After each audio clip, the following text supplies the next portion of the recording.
Hello and welcome to Games That Don't Suck, a gaming retrospective in the Shea Hates Everything Podcast family. My name's Kyle, I will be your host today, and I am of course joined by my brother Shea. Welcome, Shea. Hey, thanks. Excited to talk about video games. The best video games of 2024. The best. Games That Don't Suck is a series where we focus on a particular year in gaming. Arguing is the key word about what the top 5 games of each year should be. This episode, we're talking about 2024. I know we all lived through it. We just made it. We're on the other side of it. And now it's time to take a look back, a little retrospective. We've had a few superlative episodes leading up to this. Go check those out in the podcast feed. We did 3 days with a bunch of fun, wacky categories like worst character, best writing, best music, okayest game.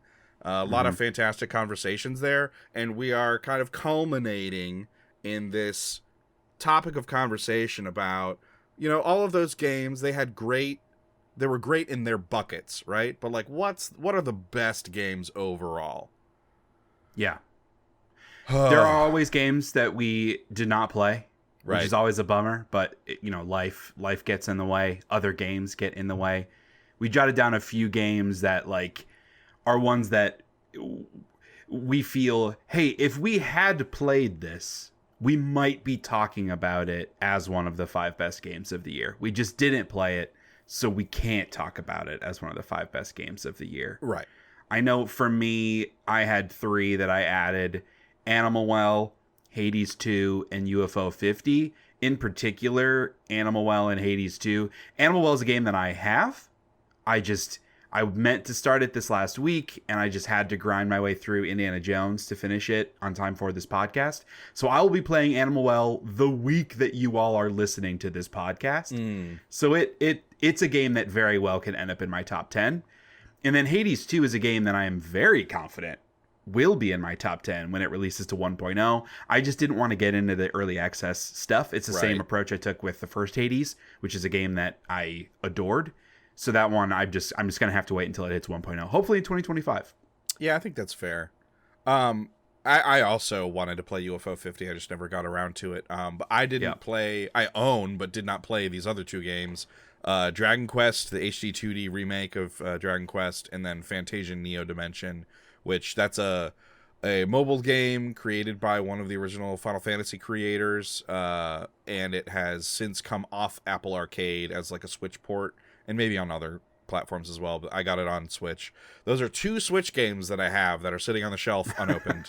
I have not gotten around to playing those, so I have a feeling I will really like both of those when I get to them. But it's like, they're very large JRPGs, and that's a big commitment, you know. I managed to get Dragon Age Veilguard in. I managed to get like 20 plus hours of Metaphor Refantasio in. I played quite a few RPG like experiences in the past few months. I just didn't get around to those 2 specifically, so wanted to shout those out as games I'm interested in, have not played. Even still, even with those games, we've got 13 games to talk about today. We started with like over 20 games, and then we went in the dock last night and we're like, that's too many. Right. There aren't 20 games that are going to make the top 5. We should cull this down a little bit. So what we're going to do, which frankly we should have been doing in all these episodes, is like at the very end, we'll each count down our top 10. Right. So that you can hear some of the games that like we just know if the other person didn't play it and it's like number 9 on my list, I'm not going to nominate it here. It's not going to make it. But we do want to shout those games out because they're still awesome. Yep. So stick around to the end after we announce, Shea Hates Everything's official top 5 of 2024. Stick around for our personal top 10s. There's nothing more official than the official Shea Hates Everything top 5. We're getting, like, this list will be notarized and put in a museum. You're paying for that, though, right? Sure. Can I pay you back, maybe, when I get a job? I'm good for it, I promise. Put it on the credit card. All right, well, let's talk about the process here. So, we start with our long list of 13 games. We're going to be going through talking about them. We each kind of picked who's going to talk about which game. Might be a couple cases where we both chime in for some fun. And then as we go through the long list, we're going to be nominating games for we think is the short list. So like really like the goal is by the end of the long list that we've gotten rid of at least a few of them. So when we get to the short list, it's much easier to arrive at what the 5 are going to be. And then we'll order those 5 in relation to each other. So in alphabetical order, the long list, it starts with 7 Days to Die 1.0. This one, it's a little... Look, I have... let me pull up my Steam. 7 Days to Die. This is a game that I have 2,126.1 hours in as of recording. That's a lot. I'm sure I'll have a lot more in the future because they continue to update it. This game's been in early access for like 8 years now, I think. Yeah. And it finally hit 1.0 this year. So I can finally celebrate it on a Game of the Year podcast.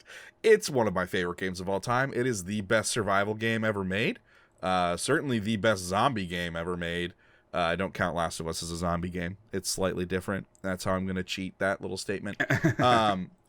It's just an incredible time. It's a fully destructible voxel world like Minecraft, but with far more realistic graphics. Over the years, it's gotten tons of graphical overhauls. They've moved it from engine to engine. They've just been doing a ton of work on it. And the modding scene is healthier even than any Bethesda game you can name. The overhaul mods that are available for it just further expand on the experience. And there's a really healthy community around that. Healthy community in that it is a very active community. I'm sure a zombie survival game is full of a lot of people I don't want to talk to. I'm not going to say it's healthy from that respect, but it is very active. Any video game is full of people you don't want to talk to. Just about, yeah. I'd say a lot of those cozy games, maybe not, but... maybe not. 7 Days to Die, I know for a fact there are a lot of unsavory characters flitting around that community. But very active, tons of content for you to go through. Even just in the base game, the updates they've made recently, like making drastic changes to systems that have been around for a long time. They've really been putting in the work. I just think it's a phenomenal experience. It is also the developers managed to get the rights back from Telltale Games. And when Telltale Games went insolvent, they had the console video game version publishing rights. They managed to get those rights back from them in court, and so they worked with another studio. Now there is a next generation version of it on Xbox and PlayStation, Xbox Series X and PlayStation 5. That you could go play if you're not a PC gamer. Highly recommend it. It's phenomenal co-op. I believe cross-platform co-op is coming relatively soon. I think that's planned for this year sometime. Just, man, it's incredible. It has, all right, so normally we go through the Metacritic scores and announce who published it and developed it and all that stuff.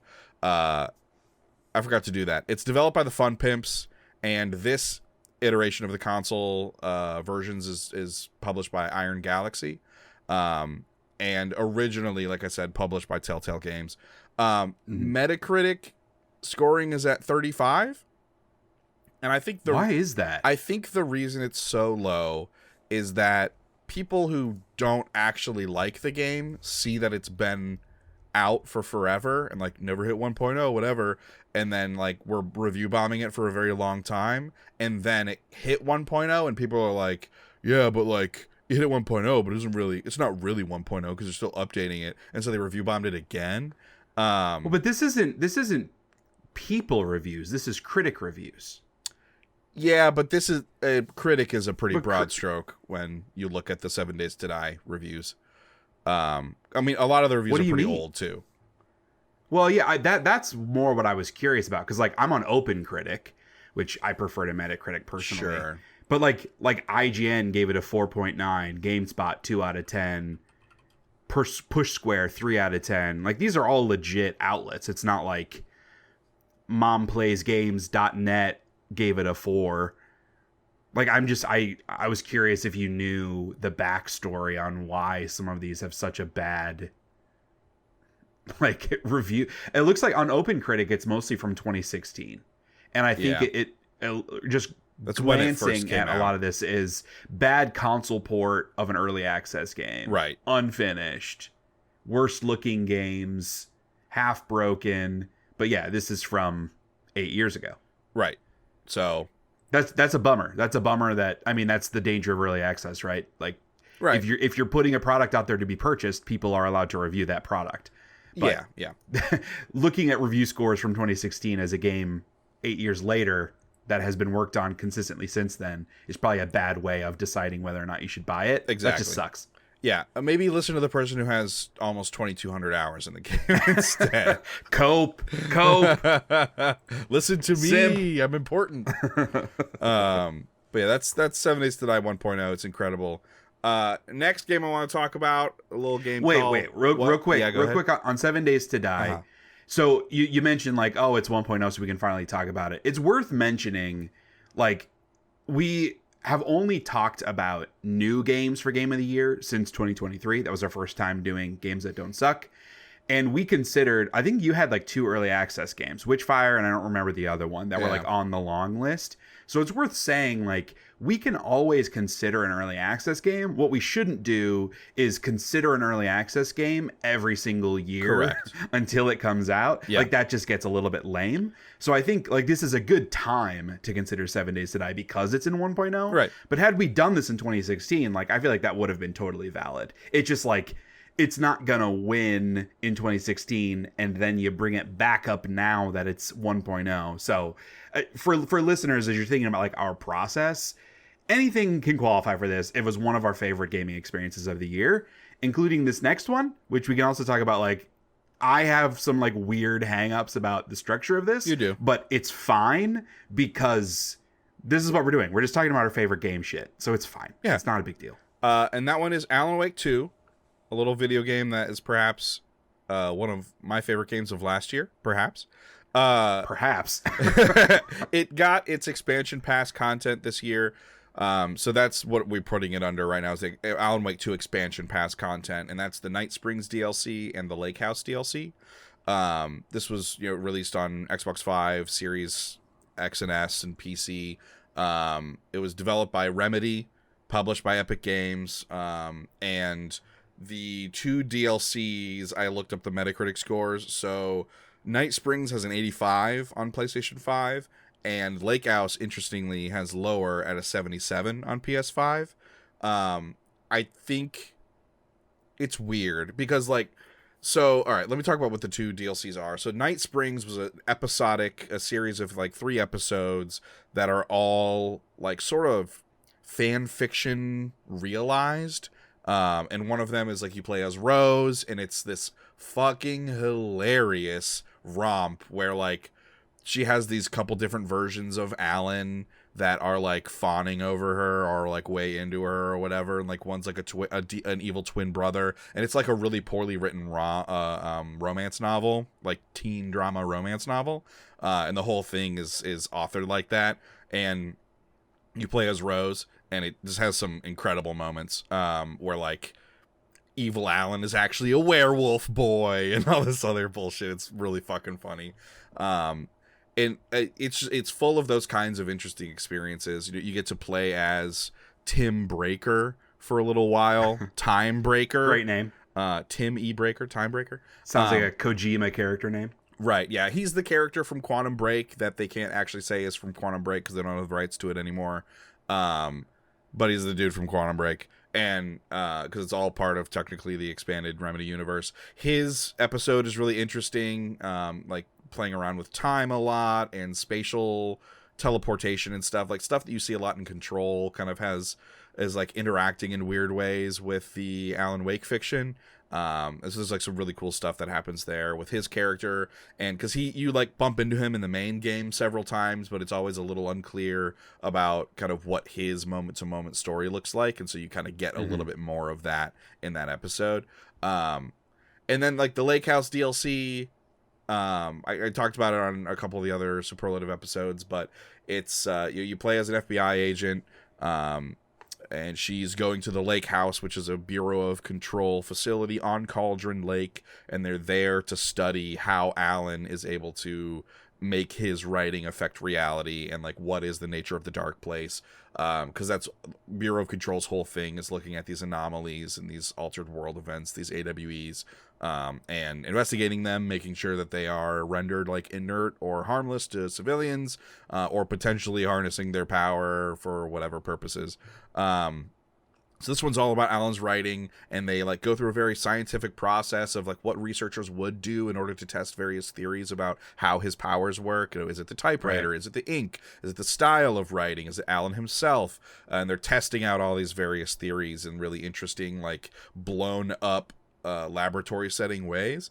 And so running through that, it just rounds out the experience of playing Alan Wake 2 in a really, really satisfying way. And it's also, Lake House DLC also has one of my favorite fucking Easter eggs in any Alan Wake game, where there's a thing you can do where it's a thing you do in Control, and you can do that in this, and then it gives you what I think is like a really fascinating glimpse at what the next single player Control game is going to be like and might be about.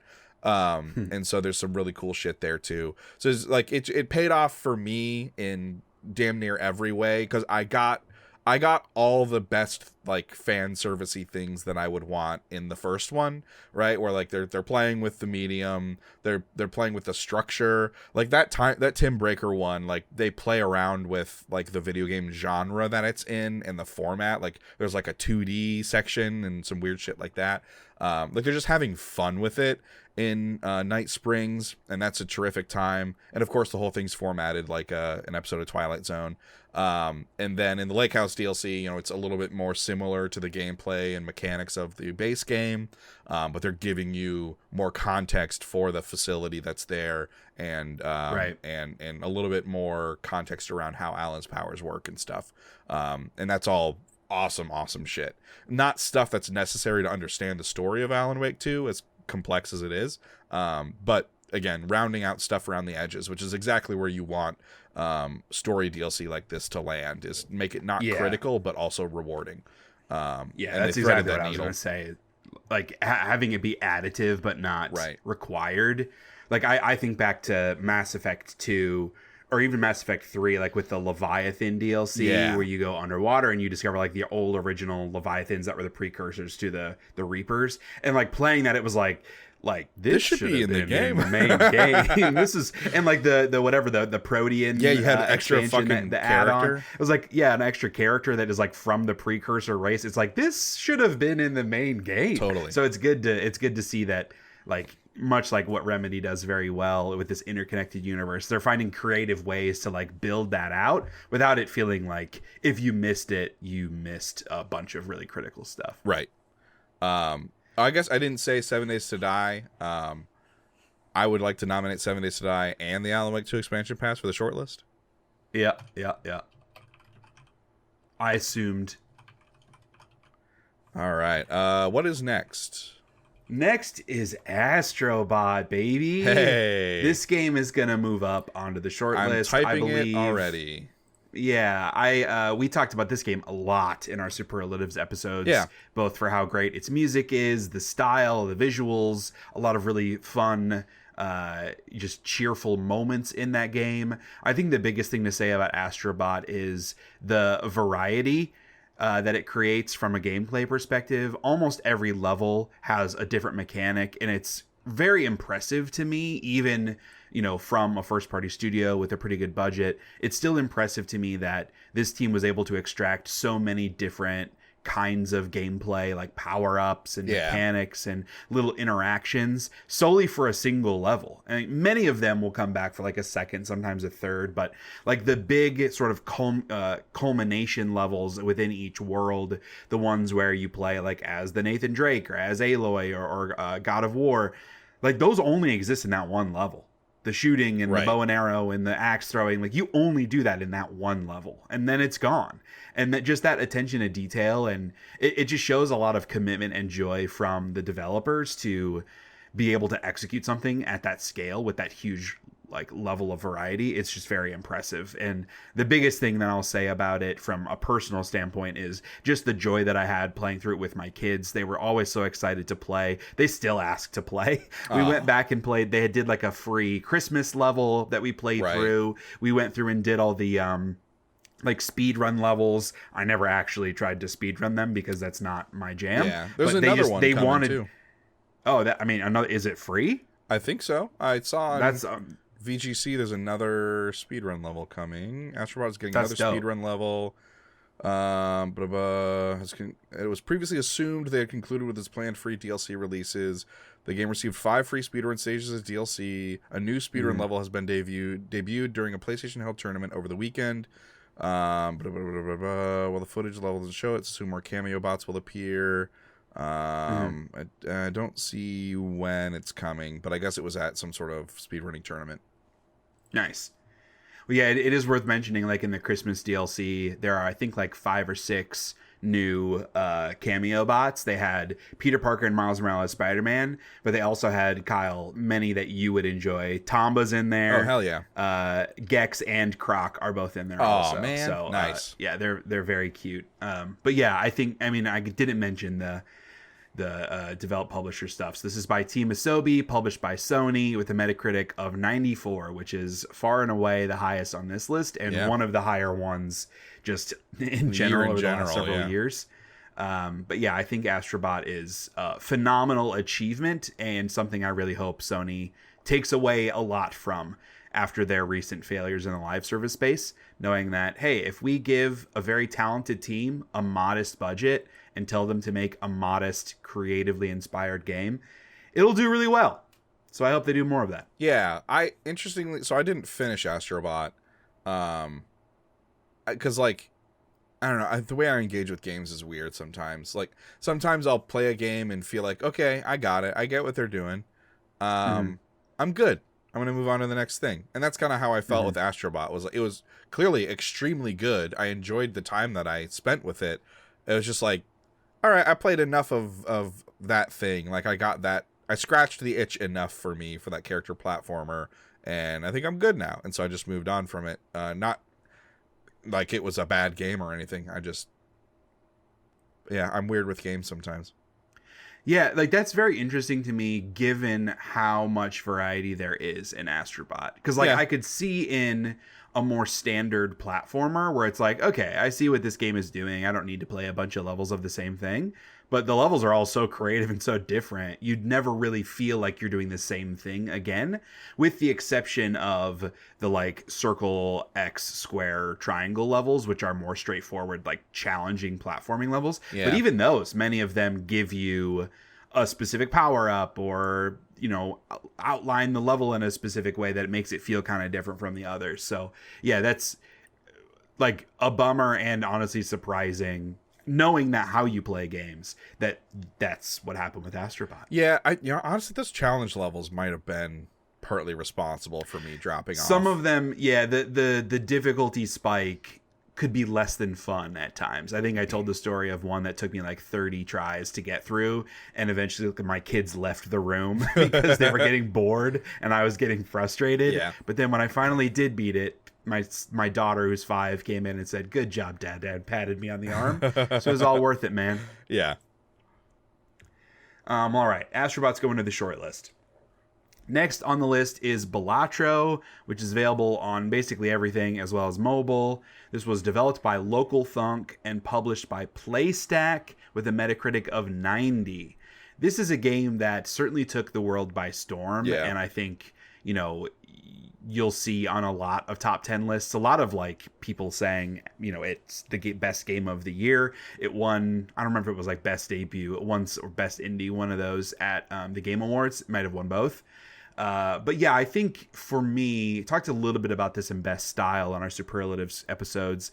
I was less engaged or like less enraptured by the gameplay structure of Balatro. As a huge poker fan, I was part of the big poker boom and playing online a lot. I never lost money, thankfully, but I was like staying up all night playing online poker tournaments just for funsies. And I still watch poker, YouTube videos to this day. So I'm a great mark for this in terms of the basic setup of the gameplay. However, I'm not a roguelike person. That's just not the style of game that I enjoy as much. And Balatro really leverages a lot of those systems on top of the poker stuff. But to me, what made Balatro really stand apart and worthwhile in talking about here is the style of the game. It has this creepy vibe, this almost like Frog Fractions style of like you're playing it and you just feel like there's something else going on.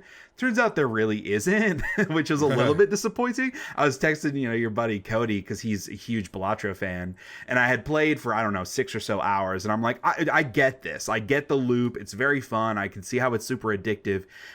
Am I building towards something? Like, is there going to be like some big reveal about this? He's like, no, it's just the poker thing. I was like, oh, okay.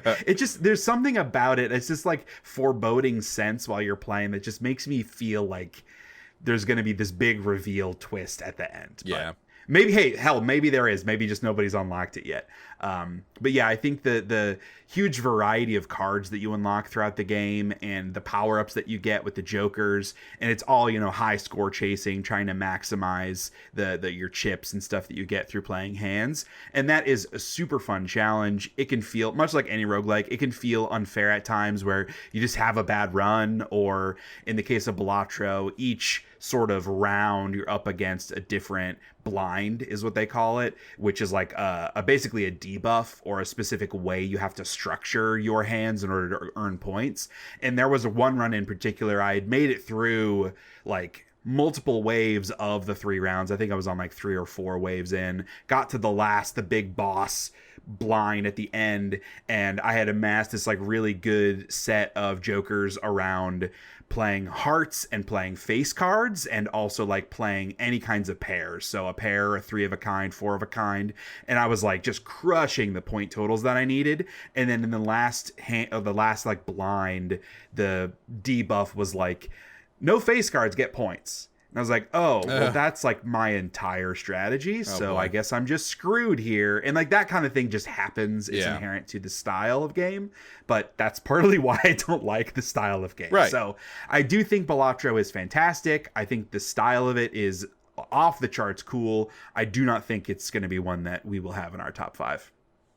Yeah, I have no interest in Balatro whatsoever. There's no part of it that speaks to me in any kind of way. So if you don't want to move it up, I'm cool with that.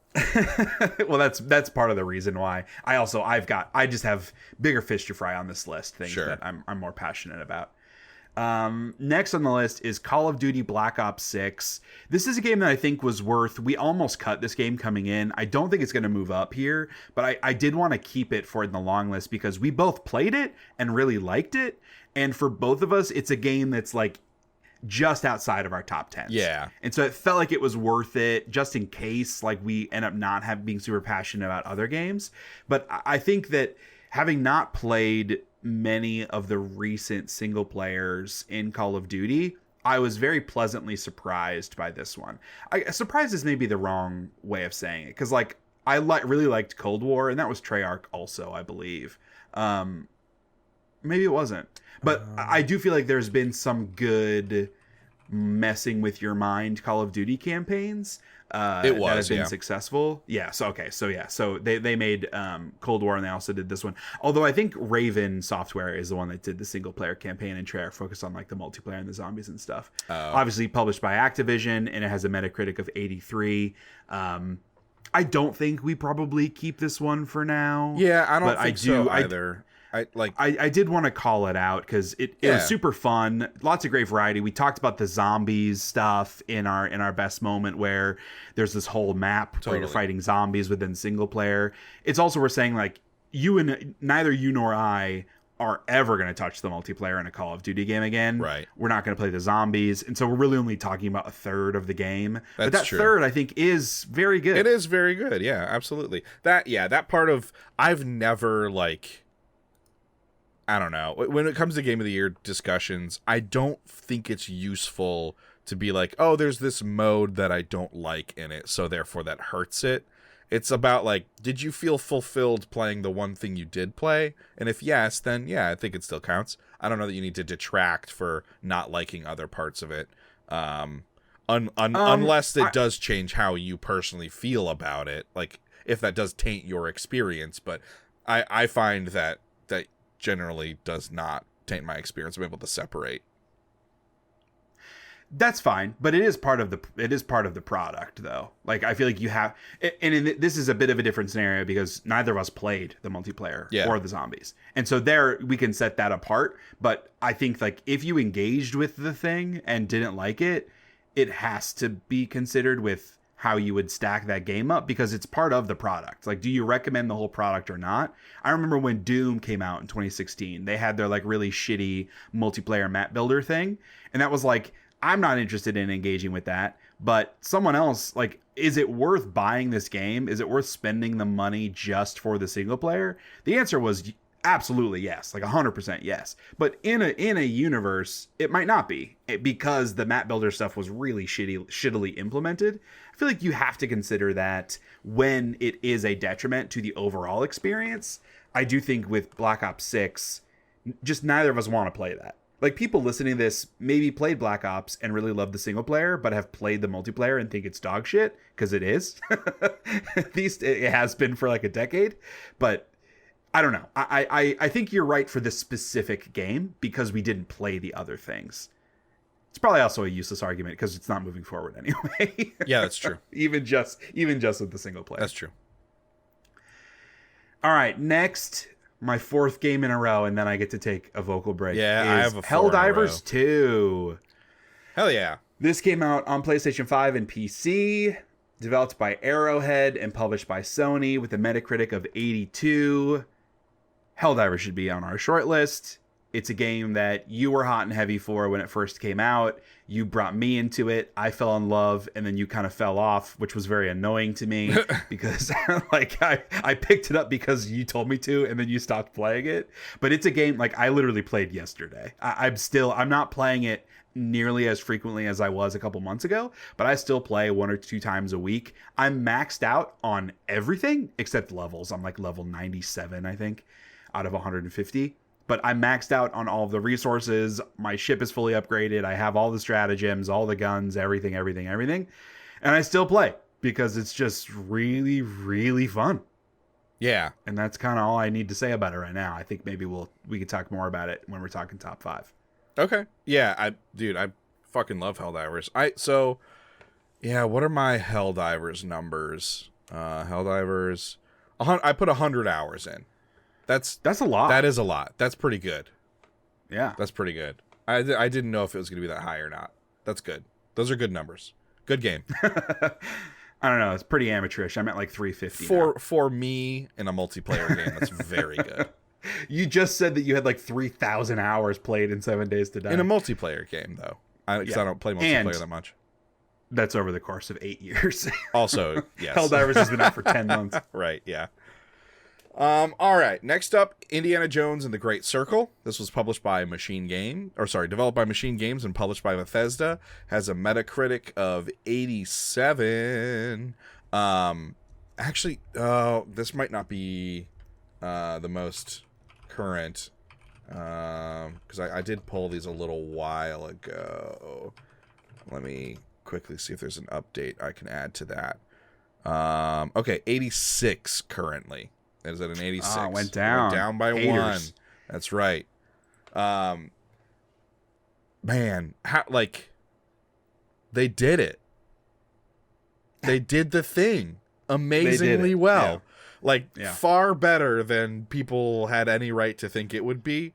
Troy Baker does a phenomenal job. Like, I was really eye-rolly the first time they announced that it was Troy Baker. Like, yeah, fucking of course it is. But then as soon as you hear it, as soon as you see it in action, it's like, oh, he was definitely the choice. Like, not just like reliability and consistency, but like he's got the juice when it comes to doing the indie impression. It's just, it has so it fulfills my desire for that sense of adventure, that sense of discovery, of solving those puzzles, of being on this grand adventure. You know, like, it just does so many things that the movies do, and it does them really, really well. And it's full of a lot of, you know, we talked about several of the characters as in best character category. Shea, you realized earlier today that we probably should have had Gina on there because she's awesome. Yes, definitely should have had Gina. Super should have, because you're right. Yeah, like, man, what a cast of characters. What an incredible adventure. Like, it's not without some of its problems, right? But you can also, just because of the bloat in those open areas, especially that first area with how convoluted the map is, you can end up going some places before you're ready, and then, like, writing them off as unnecessary because there's nothing there, and then later you do have to go there. So it's like, there are some problems, right? But I think all three of the large areas suffer in very different ways. Yes. To your point, like, the first one, just navigating it can be a challenge because there's a lot of verticality and a lot of side streets and stuff, and just getting around can be a little tedious. And the second one, I feel like, is too big and there's too much open dead space. Yeah. It takes place in a desert, and so I get it, but it feels a little bit... It's just, it can be annoying trying to run from one chunk to the next. And then in the third one, which is very fresh in my mind because I stayed up till like 1:30 to finish this game last night and played like 5 hours yesterday. The third one, like, navigating with the boat, It's I cumbersome. also found to be very tedious. And yeah, so I think the game is fantastic, and the moments that it creates are super fucking fun. Yeah. Even stealthing around is very fun because they give you so many different weapons to use and pick up and knock dudes over the head with. Right. But the, like, map design, I think, is pretty problematic in all three instances for all three different ways, which makes me a little afraid of, like, are they going to learn from this? Because they clearly didn't. Like, they fucked it up three different ways. But yeah, I think overall, what a ride, man. Yeah. The middle chunk, which is like way more linear, I thought was some of the best stuff in the game because it's so action oriented. I do think, and again, this is super fresh in my mind from like 9 hours ago when we're recording this, the very end of the game, from I won't give like direct spoilers, but we're spoiling a little bit of a lot of these games. The Indiana Jones-ness of how that game wraps up is super on point. It's peak. I think from a gameplay perspective, like as a video game, it's pretty underwhelming because you mostly just put your controller down and just watch like the last half hour of the game, which is a little bit of a bummer. But there is a really good boss fight in there that involves very funny karate being so done. Fucking funny, dude. Karate. So yeah. I do think Indiana Jones belongs in the short list. Yes, please. Okay, next is Neva, a game that is very near and dear to my heart. It's there's one every year emotional indie game that is really high on my top 10. This was developed by Namada Studio and published by Devolver Digital with a Metacritic of 86. This is a tough one when I think about our collective top 5, not only because you haven't played it and it's not really a game that you'd be interested in. Although I do remember after we talked about best music, you said that I might have piqued your interest a little bit because the music is really incredible. Yeah, music is so good. The biggest reason it's hard for me is like this is very high on my top 10 because I'm a sucker for this kind of thing. And I think the highs of this game are very high from an emotional storytelling perspective, the music, the art direction, you know, much of the sort of loose narrative that's happening, the big epic moments that happen. However, unlike Greece, which was their previous game, Neva has way more combat. And I think the combat is largely bad. I reached a point like 2/3 through. I essentially put it on the easy mode, which makes you not able to die because that's not what I'm looking for when I'm playing a game like this. And the combat isn't hard per se, but you can only get hit 3 times. And I'll say like there are several different enemies that are ranged or flying enemies where you don't have a whole lot of skill set to attack those enemies from a distance because you basically just have a sword. Eventually, Neva, your sort of wolf companion, gets power-ups where you can like launch her at flying enemies. But earlier on, there's just not much you can do against enemies at a distance. And so you kind of just get like ganked fighting against 4 different guys where you're trying to melee one guy and you get shot in the back from another. And it just feels just like not super well tuned. And it's probably because the studio hasn't really made combat heavy games before. Yeah. So I give them credit for like trying something new and giving us the ability to turn off dying. Cause again, like it was ruining the game for me, if I'm being honest. Like that's just not, I don't want like a challenging combat setup in a game that like I'm trying to feel things. It ruins it for me. Right. So being able to turn that off was a good move. And after that, it was fine. Like, the combat wasn't as engaging as the platforming and the puzzle solving and all of that good stuff. But it was far less of a detriment because it wasn't like a hindrance to me progressing. So, when it comes to, like, games on our long list that I am the sole advocator for, Neva's the only one.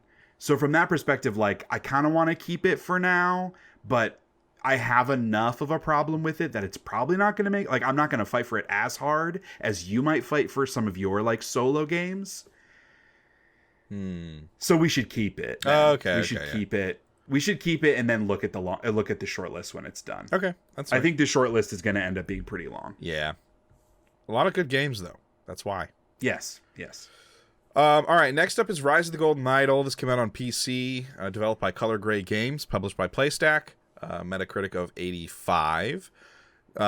This is a follow-up to their Color Gray Games' Case of the Golden Idol.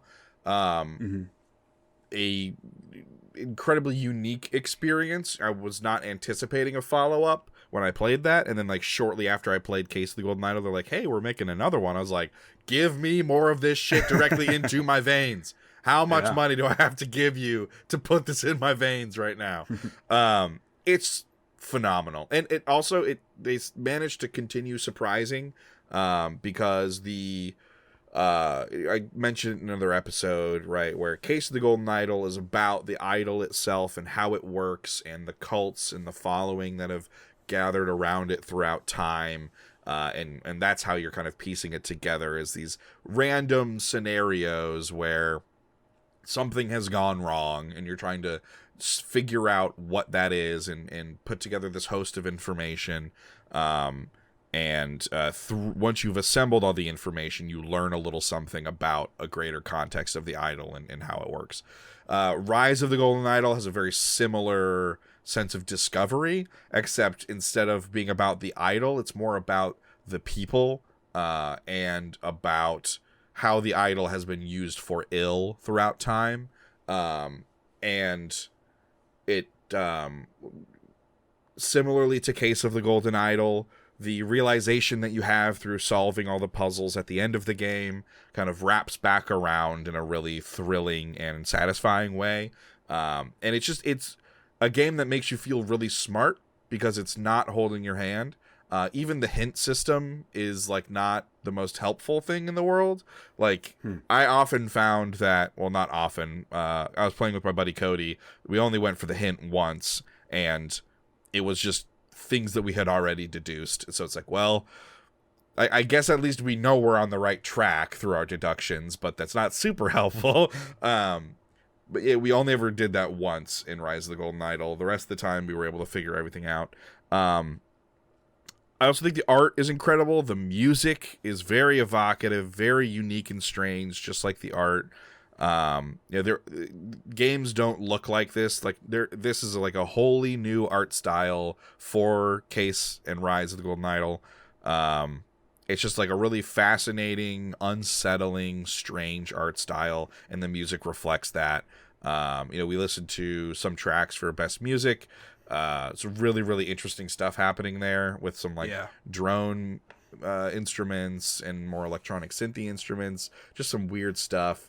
I would be happy if I got one of these every 2 years until the day I died. Like, these are so satisfying and fun and feel really rewarding.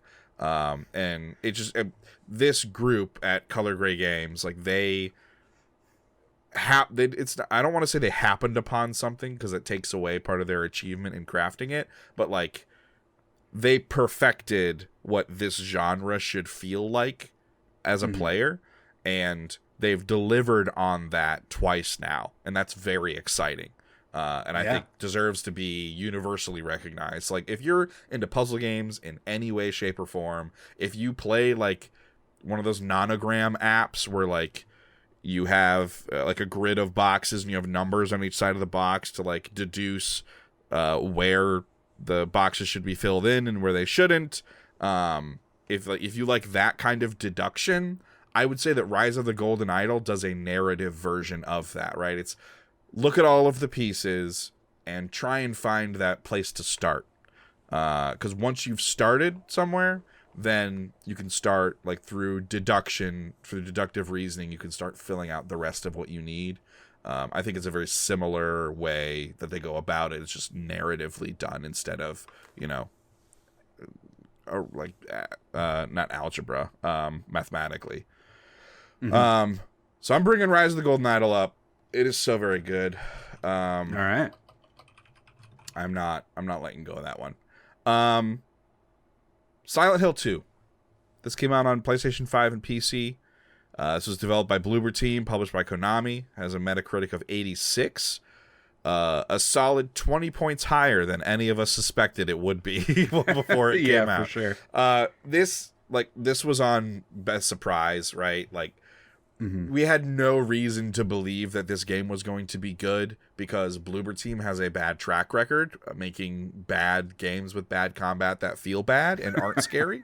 And also a lot of the pre-release footage looked really rough. The combat looked stilted and stiff. Even the graphics, they did not look. The graphics next-gen. did not translate well into I don't know what they were doing with their rendering or whatever. They just didn't look good. When the game came out, man, it looks terrific. The musical score is great. I did not include it in Best Music because we had so many other games to talk about, but the musical score is very good. I think the combat is probably the weakest part of the experience, but it's far better than the original Silent Hill 2. There are a few more things that you can do. I think it's terrifying, and the way that they build tension is extremely effective. Sound design, really, really good. The way they incorporate sounds coming out of the controller on the PlayStation that let you know enemies are near, and like the weird little sniffing, whining sounds that they make, that the enemies make coming from the controller. Just some really interesting stuff there. Silent Hill 2 Remake, it's like the full package for me in terms of a horror game. It has like really memorable characters, great action scenes. I think it's like 2 to 3 hours too long because it's like 13 hours. I wish it had been 10 hours because then it would have been like fucking perfect. But it goes just a little too long. That's probably the only real knock I have against it because the environments are so well realized. I don't have a great memory of the first Silent Hill 2, the original. So I don't know a lot about where things differ. But just the environments were incredibly rendered, and I just had a great time playing it. Kara watched me play. My partner Kara watched me play like pretty much the whole game. My buddy Cody watched me play most of it as well, and so it was also fun to be able to share that experience with them along the way too. Keep it loose. Look, when we're playing a scary game, you just got to keep it loose. I was high and tight. I was high and tight for a long time, and they reminded me to keep it loose. Nice. I don't. Silent Hill 2 is pretty high on my personal list. I would like to keep it. I don't know. Like, part of me is like, yay, underdog wins, right? And also, like, there's a part of it where Bloober Team is now making their own original IP, and like that looks really interesting and super Dead Space coded, which of course also inject. Along with Rise of the Golden Idol, inject Dead Space coded shit directly into my veins. It's like I think it should be kept around. I don't know, how do you feel about it? I know you didn't play it, but I think this list is going to get very tough. Yeah, this top 5 is going to get very tough, and knowing like that you have some other games on here that are purely you games. I think I only have one more that I would want to move up. Right. We can keep it for now. Okay. I have a plan of how to like think through the Kyle games. So yeah, I kind of expected you might want to keep this one. Okay. So yeah, and we can kind of tackle that Just once say we get to the short you've list. been premeditating on how to strip me of my love. No, Kyle. No, it's that you have like 4 games that only you care about in the short list. Yeah. And guess what? All 4 of them are not going to make it. That's what I was thinking of. How do we work through those games? That's rough. What I meant. How do I help you trim that down? Okay. My intentions were good. Okay. All right. Next up is Still Wakes the Deep. This came out on PS5, Xbox Series X and S, and PC. Developed by the Chinese Room, which is a horror game developer, and published by Secret Mode. This is a Metacritic of 74. I think this game is pretty underappreciated, but also just I don't think a lot of people played it because it was on Game Pass. But when I wrote my review on the Xbox app, I was like one of the only reviews that had been written for it there. Not that I think a lot of people write reviews on the Xbox app, but still. I was certainly the only person who wrote an actual review. Like a lot of people were just like, yeah, I had a good time. I like tried to write something thoughtful with my character limit. This is a first person, largely narrative horror game. I think a lot of the gameplay systems take a little bit of a backseat to the narrative in this kind of experience. That's pretty traditional for this genre. This takes place in, I believe, Ireland off the coast on an oil rig. And one of the things that we've talked about past episodes, talked about before, the dialogue is very natural, right? It's native folks from Ireland, actors from Ireland speaking, and that's how it's written. It's in their vernacular. And then the subtitles kind of translate their vernacular for the player into kind of your more Western style speaking.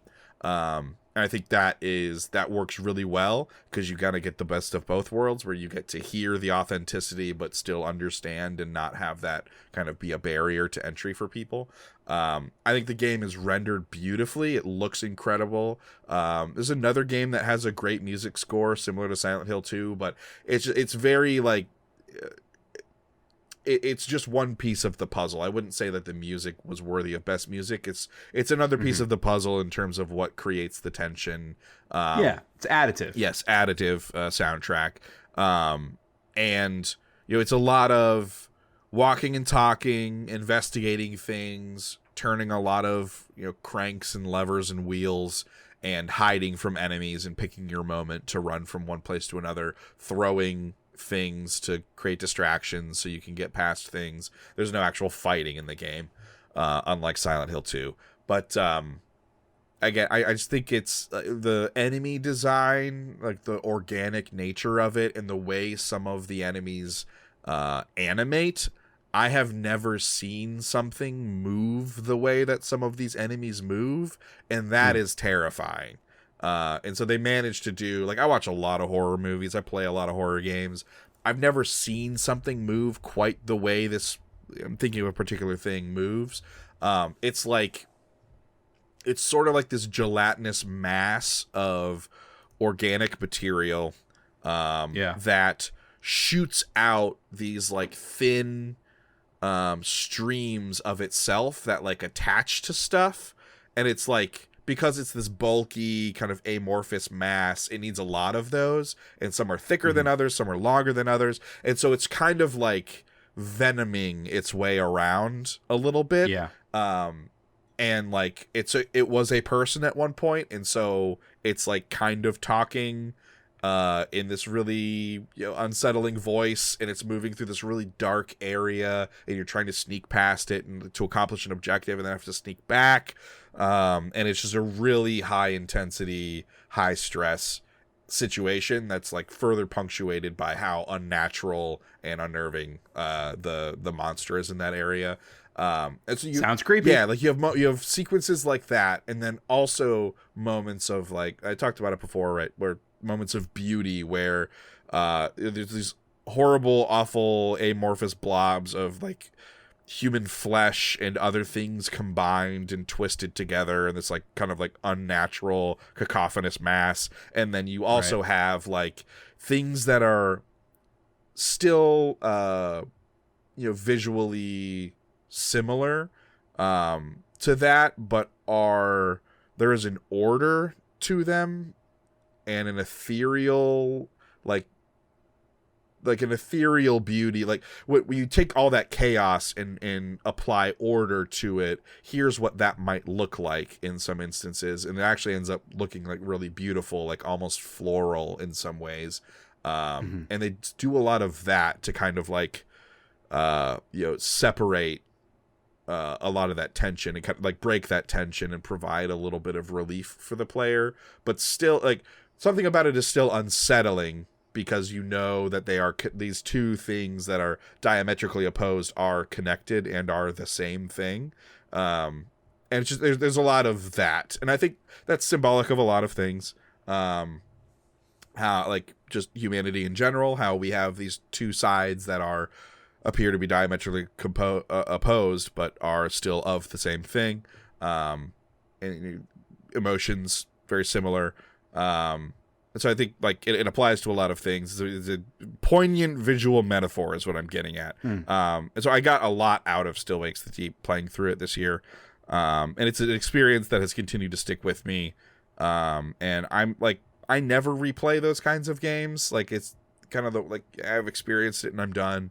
I do want to replay Still Wakes the Deep sometime this year.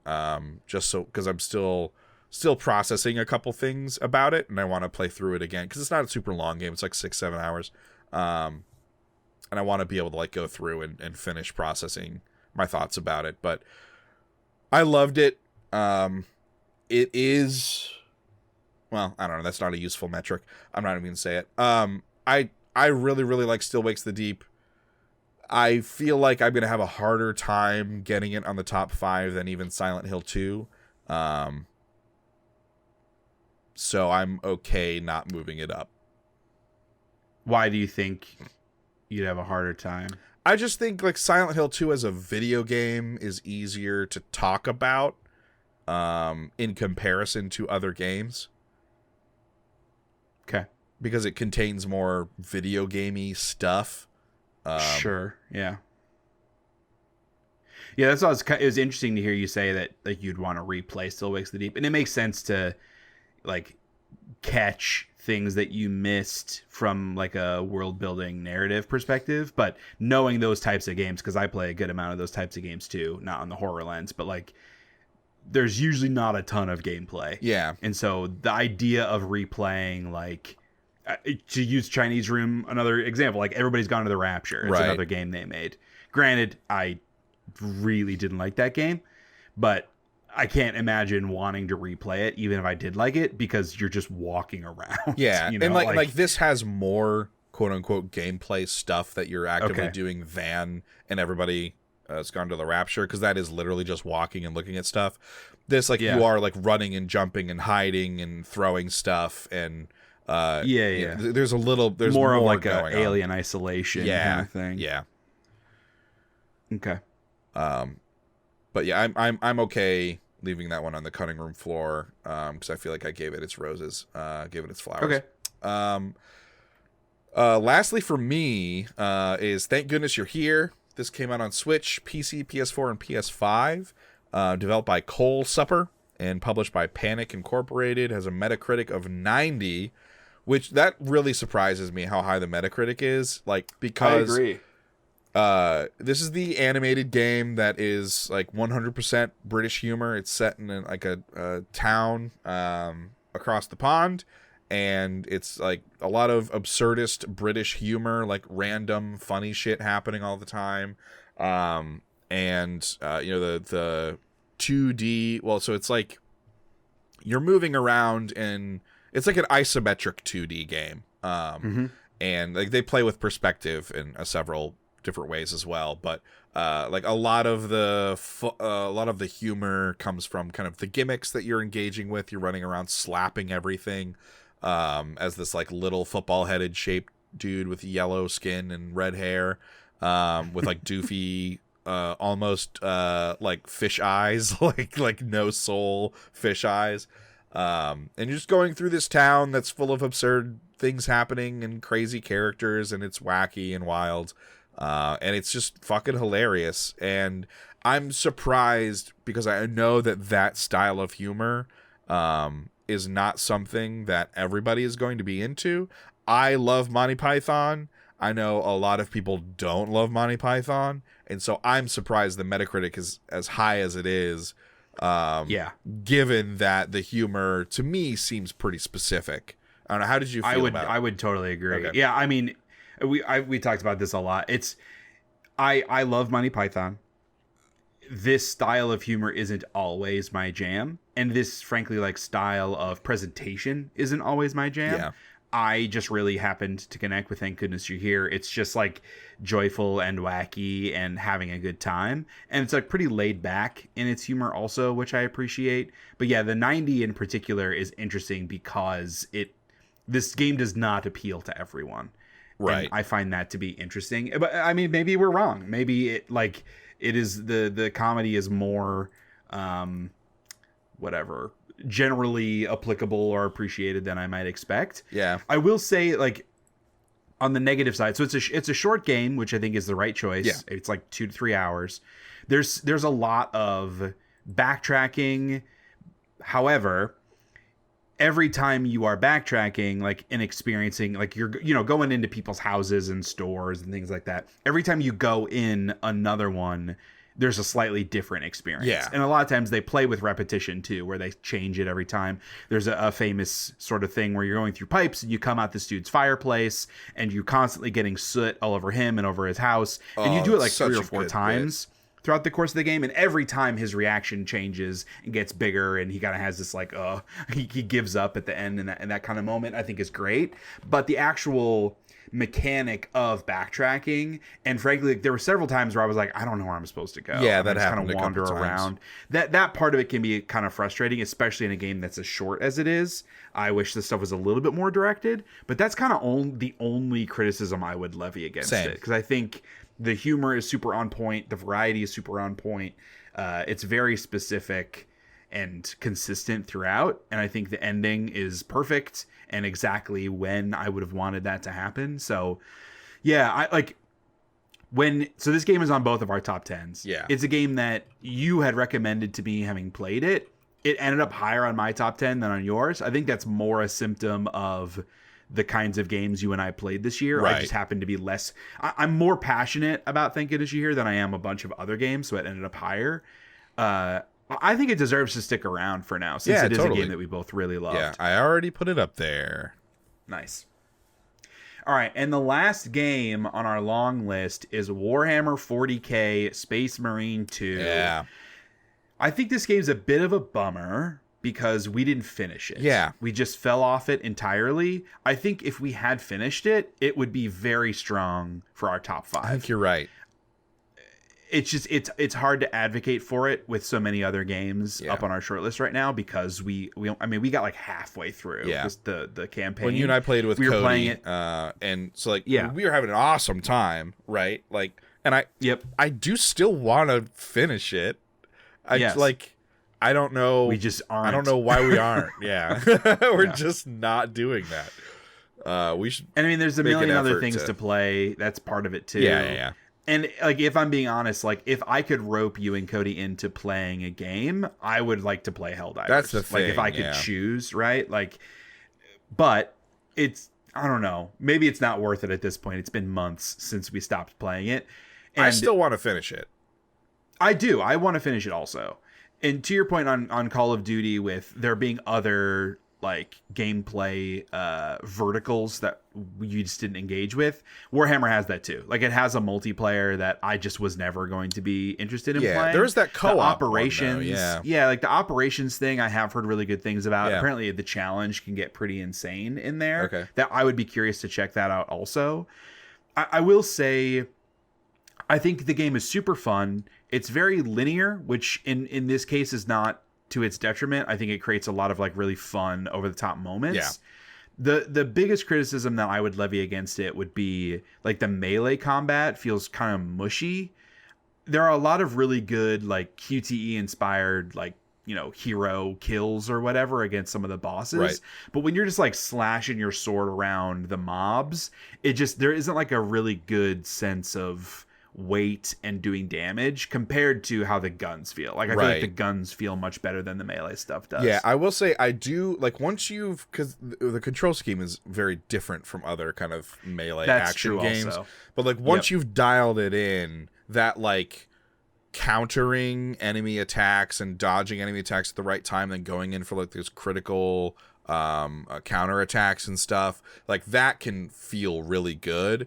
But it's like all the little ad enemies, the tiny little fuckers that are always messing you up like while you're trying to do that stuff, can really just eat away at your health, and there isn't like a great way to stay on top of that stuff. It's like it kind of it can lead to situations where it doesn't feel fair, because like you're executing really well on this one thing and then just kind of getting chewed at like death by a thousand cuts by all these little enemies that you just don't have time to engage with. It's like you don't get a lot of good feedback on how you're taking damage. Yes, that's another big thing too. But I mean otherwise like those are not small complaints, but like it does still in pockets feel really, really good. Oh, 100%. Yeah. I think like many of the set pieces are very cool. Like there was a section, I don't remember who, it was two of us were providing cover for the other one as they were like going through. Yeah, Cody was like down in this other area fighting, and you and I were up higher, like had a sniper rifle. Yeah, and like that kind of stuff, they find really cool ways of making the co-op feel dynamic and sort of like different. And like if we replayed it, we could do it a different way where one of us plays a different character and we get to experience that. I'm still thinking about that jetpack mission. Oh, the jetpack mission was incredible. Oh. Yeah, I think that like this game is borderline, and again, I think if we had finished it, it would be a strong contender. But given that we just didn't play that much of it, I think it's hard to justify keeping it. I agree. I like, it's the kind of game I want people to keep making because I love them. I feel really guilty about not having finished it because of that, I think. Yeah, I'm with you. Yeah. But yeah, I'm good not moving that one up. So that concludes the long list.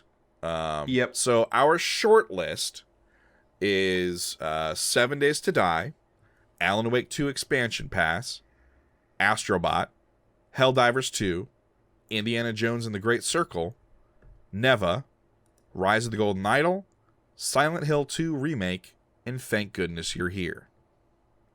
9 games. We went from 13 to 9. We did not do a good job. Yeah.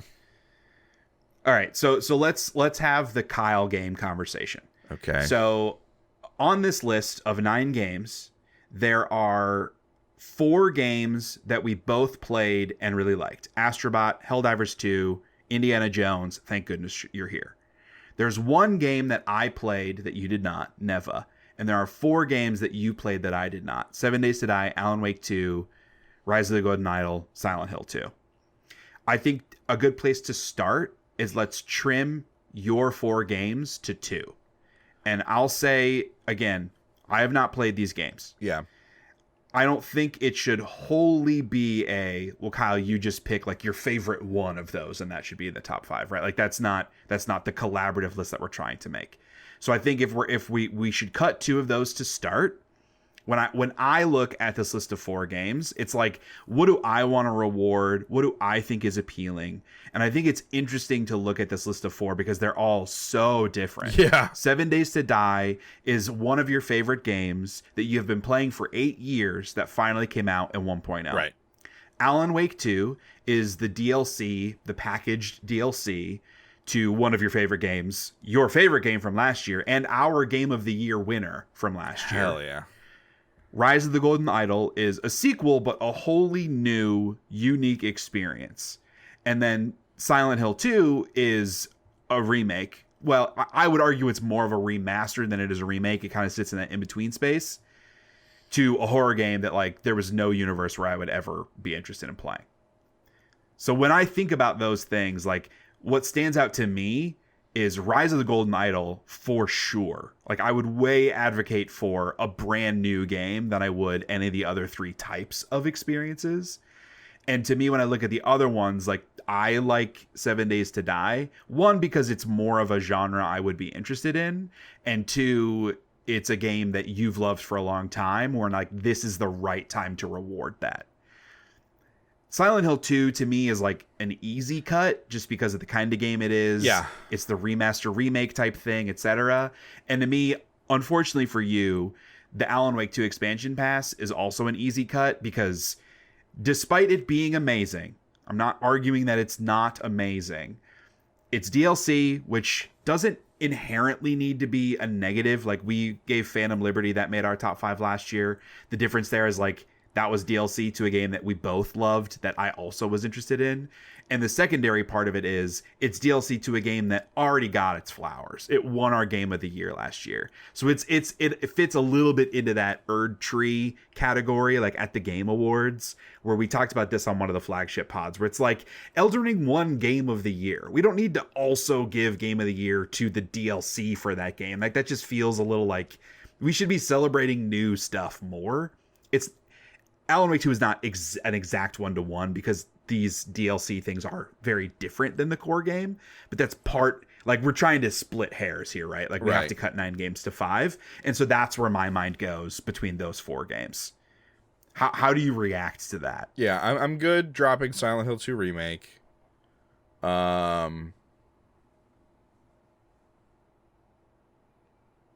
Yeah,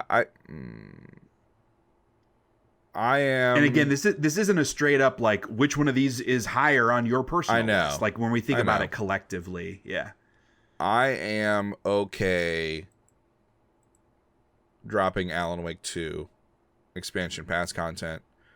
I know that feels very bad. I've been thinking about this a lot, knowing that it was going to be really hard, and super open mind to where you are coming from on it, but knowing the other games that you are advocating for, I get more excited about Rise of the Golden Idol and 7 Days to Die. Yeah, than I did the Alan Wake 2 when stuff. I put it in the frame of those 4 games, I care less about pushing for Alan Wake 2 expansion pass content than I do these other ones. So I think those are the 2 that I'm willing to drop right now in this moment, would be Silent Hill 2 and Alan Wake 2. So we still have 7 Days to Die, Astro Bot, Helldivers 2, Indiana Jones and the Great Circle, Neva, Rise of the Golden Idol, and Thank Goodness You're Here. That's 7 games. We still have to drop 2. Oh, that's actually less scary than I thought, if we only need to drop 2. Right. So maybe we work backwards, because we want to lock some. Yeah, like I think there are certainly 2 games that are 100% locked, and then maybe a third one that is 100% locked. Okay, to me, Indiana Jones and 2, Helldivers, and yeah, Indiana Jones and Helldivers are absolutely going to be in our top 5. Okay, I'm good locking those. I personally believe that Astro Bot should also be on our top 5. Yes. You loved it less, you didn't finish it, but like that game's got a lot of shit going for it. Yeah, I like also the fact that I didn't finish it doesn't in no way is like an admonishment on the game. I own the fact that I did not finish it. And that's just like I had other stuff I wanted to play. Yeah. All right, so we need to pick 2 from the remaining 4. And that's 7 Days to Die, Neva, Rise of the Golden Idol, and Thank Goodness You're Here. I already kind of undermined Neva a little bit, which, like, the competitiveness in me is like, why did you say bad things about Neva? You should fight for Neva so that Kyle doesn't win his games. But I will say, like, I do think the combat stuff is really to the game's detriment. That doesn't mean I don't think it could or should be in our top 5, but I say this as a setup to say I would advocate for Thank Goodness You're Here above Neva, even like if it's just my choice. Okay. I think Thank Goodness You're Here should also be in the top 5. I do too. Thank you for saying it as well. Okay. So we got to pick one game from games the other person didn't play. Yes, that's fun. And with that in mind, like here's what's hard for me. Well, I don't even know if this is true. What I was about to say, I don't even know is true. Because when I look at those 3 games, I would prefer Rise of the Golden Idol. Like, I wouldn't prefer it over Neva, obviously, because I love Neva, but I'm trying to be as fair and objective as possible. I would pick Rise of the Golden Idol over Neva. I would not pick 7 Days to Die over Neva. So that's a setup for you to, like, do you want to go with Rise of the Golden Idol and just move forward, or do you want to have a fight about Neva versus 7 Days to Die? I already cut 7 Days to Die and highlighted it red. Like, spoilers. Honestly, it's my number 1 game of the year, but it's also like an obligatory number 1. You know what I mean? Like, I'm not passionate about it, and that's purely because I've been playing it for so long. Yes. And that's why I'm fine. Like, I've talked about 7 Days to Die on this podcast many times before. I'm sure I will in the future. Going back to, like, when we launched this thing in, like, 2017, we were talking about 7 Days to Die. Yeah. So I'm good. Fair. Like, hey, everyone, I reminded you that 7 Days to Die exists and has a console port. You're welcome. My objective completed. It does not need to be on the top 5. I'm good with that. So really, the choices between Neva and Rise of the Golden Idol, and you're saying you would do Rise of the Golden Idol over Neva? Obviously, I wouldn't choose that, right, but for our list, I'm okay with that because I have some big problems with Neva. Okay. Like, Astro Bot, Helldivers 2, Indiana Jones, those are my top 3 games of the year. Yeah. So I feel very well represented on this list. I mean, it just so happens that you also liked all of those 3 games. I will, like, in the interest of fairness, right, you talked about issues you have with Neva. Like, Rise of the Golden Idol has some frustration, right? Like, it depends on your capacity for solving, and, like, I guess capacity is not the right word. Just, like, it depends on how your brain works, right? Like, how you deduce things or what you focus on based upon your life experiences differently than other people. Right. And so, like, there are moments of frustration. I think that I am... not uniquely, but I am built to be able to push past those kinds of frustrations, like, and you know, continue forward and solve. I know people who are not that way, and I could not recommend this game to those people, but also that it's like, I wouldn't recommend any game like this to them, because, like, it's just not their bailiwick. So yeah, I don't know that that's that useful of a, like, detraction, but, like, there are moments of frustration in the puzzle design for Rise of the Golden Idol, depending on who you are and how your brain works. Yeah, I think that makes a lot of sense. That kind of comes down to, like, a taste level or, like, what you're looking for out of it. I do think, and nothing about this is objective, but I do think that, like, the combat systems in Neva are objectively not super well constructed and implemented. Okay. It's less of a, I mean, some of it can be a tolerance thing. Like, you talk about tolerance for the systems in Rise of the Golden Idol. That it can be like a, what's your tolerance for combat that doesn't feel very good? Sure. But, like, at the end of the day, I do think that it's of a detriment to what they're trying to do with this game. And that's why I would say Neva, like, I like Neva less than I like Grease, because there's way more, like, the combat is in Neva and it's not in Grease. And that is really, it's really just that simple. So I still think, after that conversation, I still think, like, I'm cool with Rise of the Golden Idol being on the list. If you know, if that makes you happy. It does, yeah. All right, we have to order them now. So our top 5 not ordered are Astro Bot, Helldivers 2, Indiana Jones and the Great Circle, Rise of the Golden Idol, and Thank Goodness You're Here. I mean, they are ordered, but it's alphabetical order. Just to be pedantic about it. I guess Rise of the Golden Idol should be 5. Do you think so? No, Thank Goodness You're Here should be 5. I'm okay with that.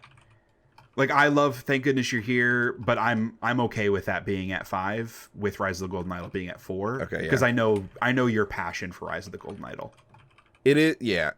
Thank Goodness You're Here does what it does really, really well. What Rise of the Golden Idol is doing is far more sophisticated, not as a pejorative against Thank Goodness You're Here, but the complexity of the experience is much higher.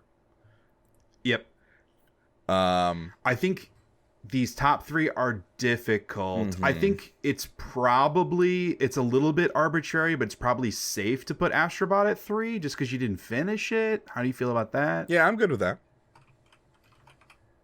I think the top 2 are tough, even for me. Yeah, between Helldivers and Indiana Jones. Yeah, because like Helldivers wins for me personally. For a collective list, Indiana Jones also feels really good as a winner because of how much we both loved it. Yeah, it so really could be hard. either one.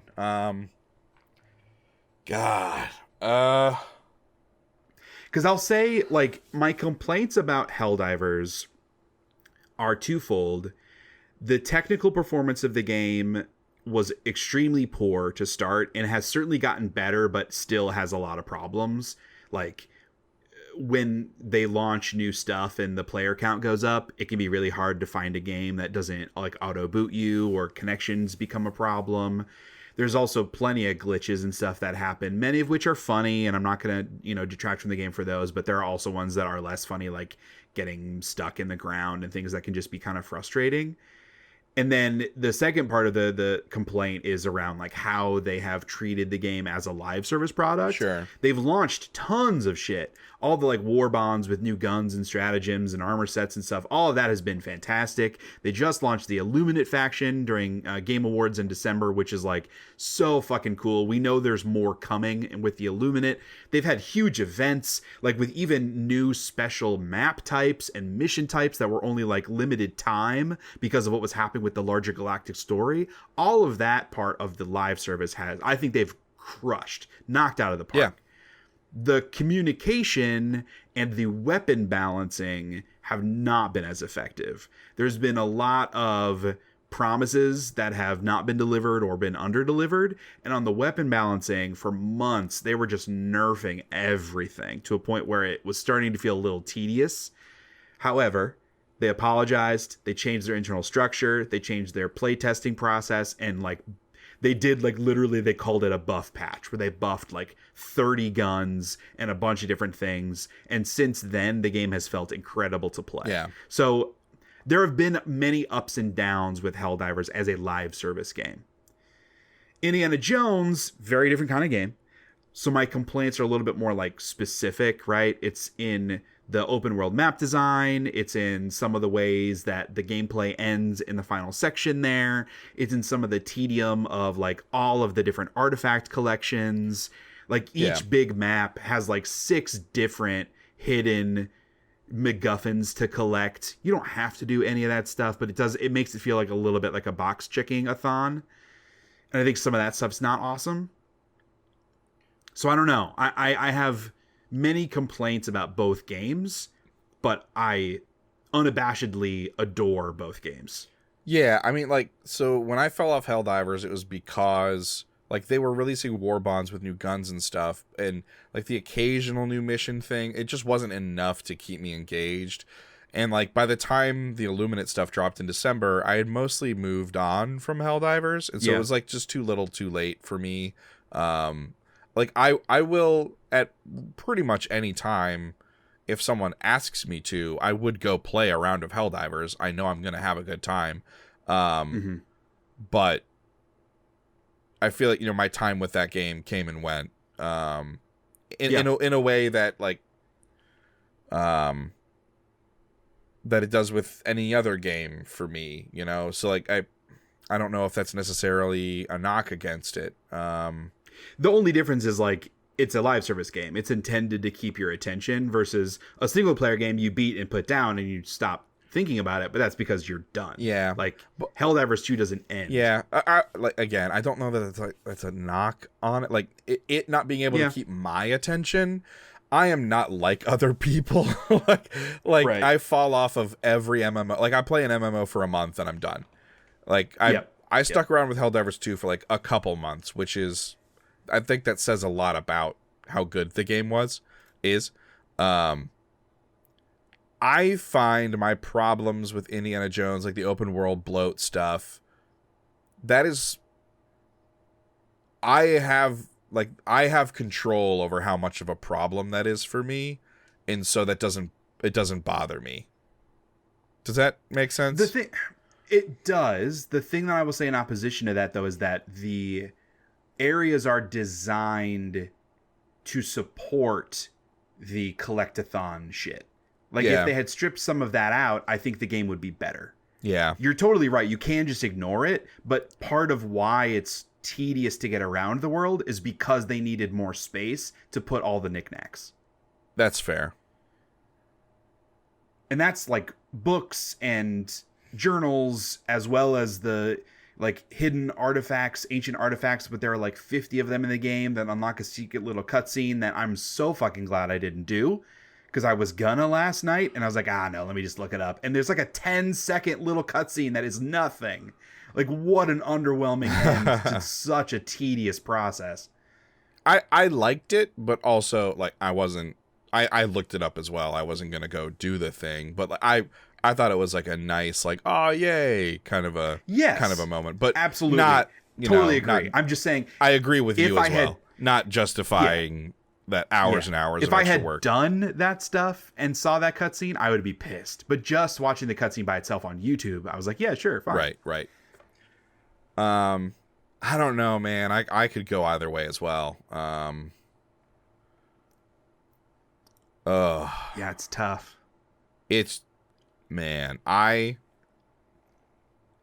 For me, as someone who loves the Indiana Jones films, the highs of Great Circle, and this could be recency bias, but the highs of Great Circle were higher for me than the highs of Helldivers 2. Like, I had some awesome moments in Helldivers 2, for sure. Great time playing it.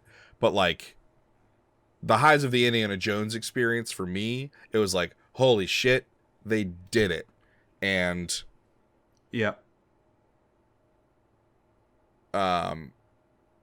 Like, playing it immediately makes me want to go watch all the Indiana Jones films. Well, I had that the first 3 Indiana Jones films. Yes.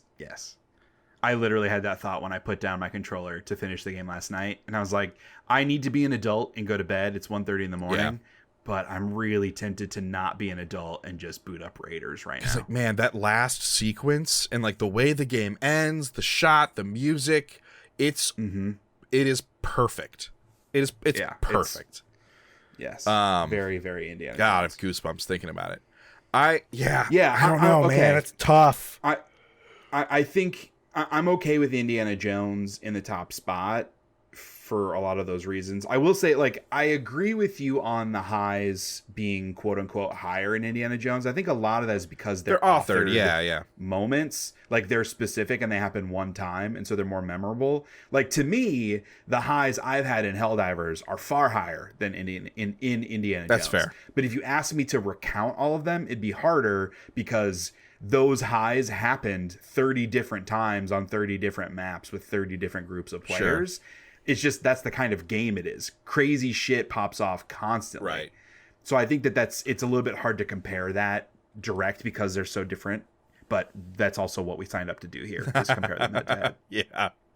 So true. Yeah, I think I'm cool with Indiana Jones, not weighted at all because it's a game I thought looked horrible and ended up being one of my favorite games. But there is a little bit of like, I like to reward that also because of, I just think that they did such a good fucking job. And against all odds, against my expectations, they made a fucking fantastic game. And so like, I'm cool with them being rewarded for that. Yeah. And also, like, to be fair to Helldivers, there was a little bit of that too, was like, hey, I like that first Helldivers game. They're doing it like full camera, third person. That's probably going to be fun for a couple weeks.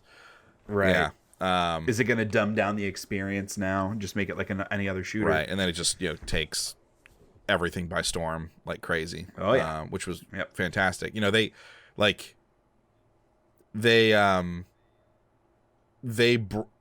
game was so successful that they broke a Sony rule.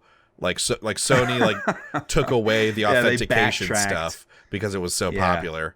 That's wild. Well, not just because of a popularity, but because the community actually fought back. Some of them in toxic ways, but mostly in good ways with the review bombing and stuff. Yeah. Sometimes it works. Sometimes the community can make change. Sometimes. Y'all need to keep that in mind over the next 4 years. All right. 2024 games that don't suck, the official list. In spot number 5, thank goodness you're here. Spot number 4, Rise of the Golden Idol. 3, Astro Bot. 2, Helldivers 2. And the number 1 game that doesn't suck of 2024, Indiana Jones and the Great Circle. Hell yeah, Good dude. job, video games. Hey, This feels all those very people that good. got laid off working on these incredible video games. Yikes. I love you. I care about you. I hope you are employed. And I also hope my brother is employed soon. Oh boy. That is a really, really good list. I feel very good about that. And like a nice breadth of experiences and genres, and almost all of them, like 4 of the 5, you and I both played and really enjoyed. Yeah, like that. That almost never happens. I'm surprised that happens less frequently than it does. Like when we do games that don't suck for older years, it's usually games that both of us have played. Like a majority of them are games we've both played because those games have been out for 20 plus years. But with recent stuff, like, I mean, we talked about at the top, Animal Well, UFO 50, Dragon Quest, like there are games that we just never get to that we will play in a couple years. So if we were going to do games that don't suck 2024, but we recorded it in 2030, I bet you this list might look different. Yeah, but it's for sure. very interesting and like good that we both played and really loved 4 of those games. Yeah. Well, I would say like for the normal podcast, it's good that you and I play different kinds of games because we get to talk about a wider range of experiences. But that can make this hard. Yeah, in this application, that makes it tough. All right. Well, as promised, Shea, you and I are going to go through our personal top 10 lists so the folks at home know how much they should hate us, disagree with us. So to that end, why don't you go first? Yeah, and I think this is a great time where listeners will hear the difference in our tastes because yes, on our top 5, 4 of those games, but like every other game in our individual top 10s are not games the other person played. I wanted to call out a couple honorable mentions, mostly as 2 games that I just didn't play enough of to justify, but had I finished, might have cracked the top 10. That being Space Marine 2 and What the Car. We haven't really... you talked a little bit about What the Car when we did our like Steam Next Fest stuff earlier in the summer, but I've been playing that game on and off a little bit over the past like month with my kids, and they really enjoy it. I think it's got a really cool aesthetic to it, very, very fun like style and tone. I think some of the controls are a little bit wonky. Often like intentionally, but at times it can make it a little bit more frustrating than it is fun. But I think the tone of that game is very great, and the like platforming, the silly platforming stuff is cool too. Yeah, I played some What the Car as well. It's hard because we didn't have a January episode because we were both sick. But yes, I played a good chunk of What the Car as well and really, really liked it. Yeah. All right, but for the proper list, at number 10, Tales of Kenzera Zhao. This game was not in my top 10 as of last night, but when we decided to walk through our top 10s and I was like thinking about it critically, I was like, I think the like combat platforming Metroidvania stuff in Tales of Kenzera Zhao is like totally fine, but not exceptional. But the story and the character development stuff is so good. I just wanted to reward it a little bit. Yeah. So it sneaks on at number 10. That's awesome.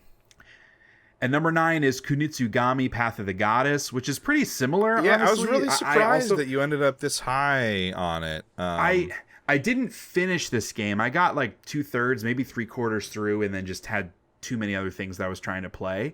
I've been listening to the Next Lander Game of the Year stuff, and those are some of the folks from used to be at Giant Bomb, and Brad was talking about his top 10, and I think Kunitsugami was like number 2 on his list. It was very, very high, and the way he was talking about it and just wanting to reward such a creative approach and a creative style to this kind of game, I was like, yeah, me too. And so like when I was thinking about the other things that were like floating around in my mind around that area of like Paper Mario is a game that was like somewhere near, Call of Duty Black Ops we talked about was near the top 10, and just looking at those lists, and I was just like, I just don't feel passionate about any of those games. I feel so much more passionate about what Kunitsugami was doing. It's like style and the design of the enemies, and frankly, way more variety in the like combat trappings than I expected. They go pretty deep on like different types of units that you can create and the placement and how you set up your defenses around the princess. All that stuff I just think is really, really good. It's very cool. And it might have even ended up higher had I actually gone all the way through it and sat and thought about it, but wanted to get it on my top 10 there. Yeah. Number 8, Pepper Grinder. We talked about this game a little bit. I think it's too short. I would have loved another like world with, 6 or 7 levels in there.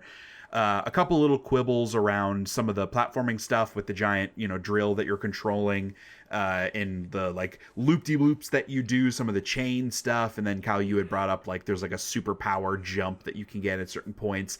None of that stuff doesn't feel awesome. The game is short enough that you never really get like a perfect sense of flow. But I still really, really enjoyed my time with it. I played through the whole thing in like 2 different sittings. The final boss, I think the difficulty spike is a little bit high. It took me like 10 or 12 tries to get through that boss, which was frustrating at times, but had a ton of fun with Pepper Grinder. Number 7, Balatro. Talked about this a good amount already. Not in love with the roguelike structure, but as a poker game, as a stylistic piece, definitely in love with it. Number 6, Prince of Persia: The Lost Crown. This, I compared to Tales of Ganzera Zhao. I think I was chatting with Cody about it. Like, I feel like if you combined those 2 games, there would have been a Game of the Year contender in there for me. Yeah. The characters in Lost Crown are not that interesting. I think like the plot is okay and kind of where it goes. There's a heel turn that happens that is like obvious from the first 5 minutes of the game. If you've watched a single movie before, it's coming. But I do think the combat is so stylistic and very action oriented and arcadey and fun. The platforming stuff reminded me a lot of Guacamelee. It can get like very, very hard at times. They have like a time freezing mechanic and the rewind stuff. They like use the Prince of Persia trappings, I think, in creative ways. And then it's got some really fun, really cool boss battles too on top of it. So nice. Loved my time with that one. Number 5, thank goodness you're here. That game rules. Number 4, I have Neva. Kind of weird that it ended up so high given how big of a criticism I had around the combat. But again, like the bottom half of my list is like all games that I'm just not as passionate about. And so it kind of just like kept sneaking its way up. I do think it's great. I just don't think it's as good as Grease. Number 3 for me was Indiana Jones and the Great Circle. And then I had Astro Bot at number 2 and Helldivers at number 1, baby. Nice. Helldivers, bro. So fucking good. Nice. All right, my top 10 coming at number 10. Thank goodness you're here. Number 9, Abiotic Factor. That's this early access game that takes a lot of inspiration from Half-Life. It's a survival crafting multiplayer game where it takes place in like this, Half-Life like facility where there are aliens coming from another dimension, and it's like very goofy, tongue-in-cheek humor, kind of making fun of the source material, and all the like crafting and stuff. Like the aesthetic of it is really interesting. The crafting of your weapons and your armor is all like office supplies and stuff that you're gathering around in the environment. So it's very much like found item weapons and armor and crafting and like tech tree, and it's very fun, very creative, a lot of really interesting different kinds of environments that you're going to within the laboratory, and thought that was a terrific game. Had an awesome time with it, and they're continuing to add new free content to it as it's in early access. Planet Crafter, another early access game. I want to say they hit 1.0. Yeah, they hit 1.0 this year. I had never played it before. My buddy and I, Cody, played it. It's all about terraforming planets, and the thing that I like the most about it, well, 2 things that I like the most about it are the actual terraforming process, the way that it changes the terrain and the map, opens up new areas, changes the visual aesthetic and kind of the general feeling of spending time in that space as you go through it. Because it starts off very windy, dusty, no water, and then clouds form, rain falls, and the rain brings moss and algae, and then you're growing like bushes and trees, and then animals and insects and stuff are coming through, and like the way the planets change is really, really cool. And the other thing that I really love about it is that there's always forward progress, so that you're never like doing something that takes away from your progress or anything like that. The numbers are always going up. It's just about how fast they go up, how efficiently can you proceed to the next phase. And that part of it I found to be really satisfying and made it a lot more fun and less stressful. Yeah. Number 7, the Silent Hill 2 remake. Talked a good bit about that. Number 6 is Helldivers 2. 5 is Still Wakes the Deep. 4 is Rise of the Golden Idol.